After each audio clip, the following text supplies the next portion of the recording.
ద్వాపర యుగం తర్వాత వచ్చే కలియుగం కాలపరిమితి 4,32,000 సంవత్సరాలు. అందులో సుమారు 5,000 సంవత్సరాలు గడిచిపోయాయి. మనం ప్రస్తుతం ఉన్న యుగమే కలియుగం.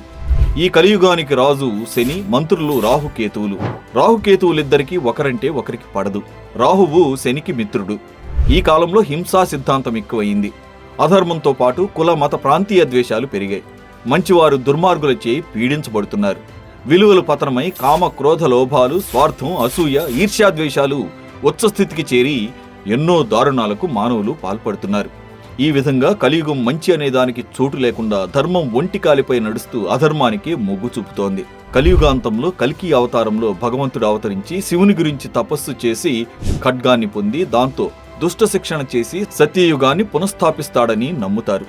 ఈ యుగంలో మానవుడు 6 అడుగుల ఎత్తు, 100 సంవత్సరాల ఆయుర్దాయంతో ఉంటూ యుగాంతం వరకు ఎత్తు ఇంకా తగ్గిపోయి ఆయు ప్రమాణం 12 ఏళ్లకు కుచించుకుపోతుందని భగవద్గీతలో పేర్కొనడం జరిగింది. పూర్తి వీడియో కోసం డిస్క్రిప్షన్ లో ఉన్న లింక్ ను క్లిక్ చేయండి. ఇలాంటి మరిన్ని వీడియోస్ కోసం హిడెన్ ఫోల్డర్ యూట్యూబ్ ఛానల్ ని సబ్స్క్రైబ్ చేసుకోండి.